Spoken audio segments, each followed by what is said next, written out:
ओम नमः शिवाय। आइए सुनते हैं श्रावण मास में प्रतिदिन सुनी जाने वाली शमी और मंदार की मार्मिक कथा। शमी और मंदार हिंदू मतावलंबियों के पवित्र एवं पूजनीय वृक्ष हैं।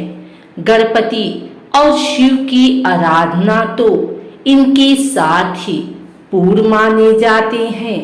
इसका कारण शमी और मंदार को विघ्नहर्ता गणेश से प्राप्त एक वरदान है, जिसकी चर्चा गणेश पुराण के क्रीड़ाकांड में वर्णित कथा में की गई है। कथा इस प्रकार है। एक बार नारद मुनि तीनों लोकों में विचरते हुए स्वर्गलोक में देवराज इंद्र के पास पहुंचे। इंद्र ने उनका यथोचित स्वागत किया। वार्तालाप के क्रम में इंद्र ने मुनि से औरव ऋषि की कथा सुनाने का आग्रह किया। नारद मुनि ने सहर्ष इस प्रकार कथा सुनाई। एक समय में मालवा में औरव नाम के ऐसे विद्यमान ब्राह्मण हुए, जिनका तेजो में वेद के ज्ञान से सूर्य के समान प्रदीप्त था एवं उन्हें देवताओं के समान शक्ति प्राप्त थी। बहुत दिनों बाद उनकी पत्नी ने एक अत्यंत सुंदर पुत्री को जन्म दिया, जिसका नाम शमी रखा गया। ऋषि शमी को बहुत ही स्नेह दिया करते थे। जब वह 7 वर्ष की हुई तो उन्होंने शमी का विवाह धौम्य ऋषि के पुत्र मंदार से किया। मंदार शौनक ऋषि के आश्रम में रहकर शिक्षा प्राप्त कर रहा था। अतः विवाह के पश्चात शमी को उसके माता पिता के पास छोड़कर शिक्षा पूरी करने पुनः शौनक के आश्रम चला गया। जब मंदार और शमी पूर्ण यौवन को प्राप्त हुए, तब मंदार अपने ससुराल गया और शमी को विदा कराकर पुनः शौनक के आश्रम की ओर वापस चला। रास्ते में एक महान तपस्वी ऋषि भृशुंडी का आश्रम पड़ता था, जो गणपति के अनन्य भक्त थे। अपनी तपस्या से उन्होंने भगवान गणेश को प्रसन्न किया था, जिन्होंने ऋषि को यह वरदान दिया था कि गणेश की तरह ऋषि भृशुंडी भी अपने कपाल से सूर्य निकाल सकते हैं। जब शमी और मंदार भृशुंडी के आश्रम के पास पहुंचे तो उन्हें गणेश की तरह सूर्य निकाले देखकर दोनों को हंसी आ गई। इस पर ऋषि बहुत क्रुद्ध हो गए और कुपित होकर उन्होंने दोनों को श्राप दे दिया कि तुम दोनों वृक्ष बन जाओ, ऐसा वृक्ष की जिसके पास पशु पक्षी भी ना आए। ऐसा ही हुआ। मंदार ऐसा वृक्ष बना जिसकी पत्तियां कोई पशु नहीं खाता, और शमी ऐसा वृक्ष बनी जिस पर कांटों की अधिकता के कारण कोई पक्षी शरण नहीं लेता। कई दिनों पश्चात भी जब शमी और मंदार ऋषि शौनक के आश्रम नहीं पहुंचे, तब ऋषि उनकी खोज में निकले। पहले वे शमी के पिता औरव के घर गए। वहां उन्हें न पाकर ऋषि द्वय खोजते हुए भृशुंडी के आश्रम पर आए, जहां उन्हें सारे वृत्तांत को सुनाया। उन्होंने भृशुंडी ऋषि से दोनों को श्राप मुक्त करने का अनुरोध किया, किंतु भृशुंडी ने इसमें अपनी असमर्थता व्यक्त की। तब उन्होंने भगवान गणेश को प्रसन्न करने के लिए कठिन तपस्या प्रारंभ की।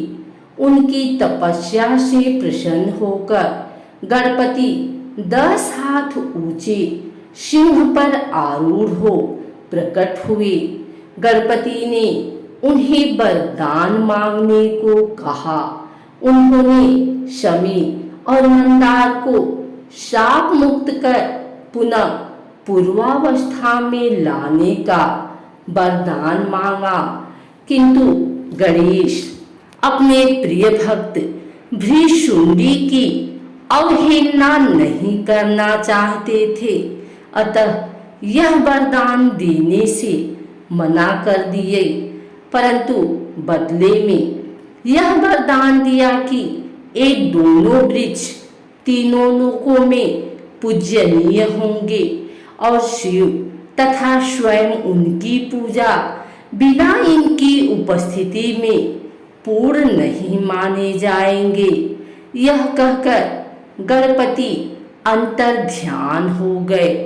ऋषि शौनक तू अपने घर लौट गए, परंतु ऋषि औरव ने अपना शरीर वहीं त्याग दिया। उनका तेज अग्नि रूप में शमी पेड़ के तने में स्थिर हुआ। इस प्रकार नारद ऋषि ने इंद्र को औरव की कथा सुनाई। इसलिए आज भी शिव और गणेश के मंदिरों में हवन से पहले शमी की लकड़ियों को घिसकर अग्नि प्रज्वलित की जाती है और उसमें आहुतियां डाली जाती हैं।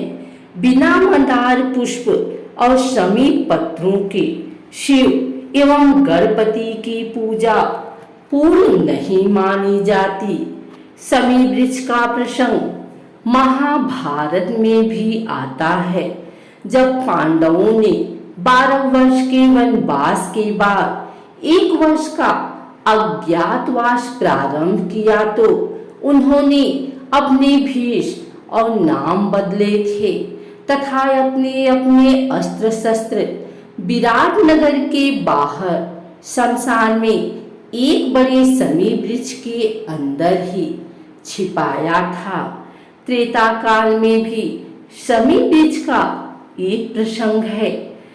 ऋषि के शिष्य उनसे किसी बात पर नाराज हुए और आश्रम छोड़कर जाने की इच्छा प्रकट की।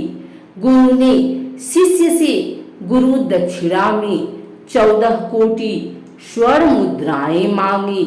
शिष्य अयोध्या के राजा रघु के पास गया और उनसे यह राशि मांगी। राजा रघु ने उस समय एक बड़ा यज्ञ किया था, जिसमें अपार दान करने के कारण उनका खजाना पूरा खाली हो गया था।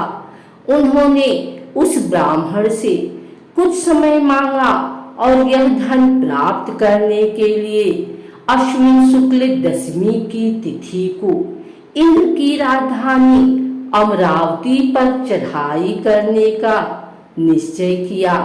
नारद मुनि द्वारा यह सूचना इंद्र को प्राप्त हुई। इंद्र राजा रघु को नाराज नहीं करना चाहते थे, अतः उन्होंने अपने खजांची कुबेर को बुलाकर अयोध्या पर धन वर्षा करने का आदेश दिया। नियत तिथि से पहले की रात को कुबेर ने ऐसा ही किया।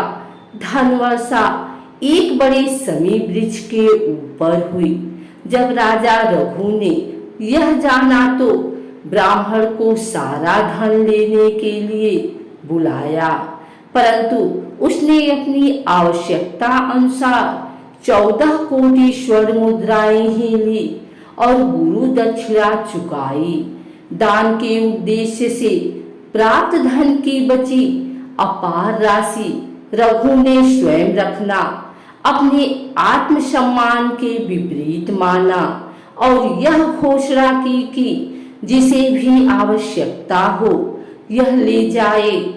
वह शुभ तिथि दशहरा थी। इसी परंपरा को रखते हुए रामचंद्र ने भी इसी तिथि को शमी की पूजा कर लंका पर आक्रमण के लिए चुना।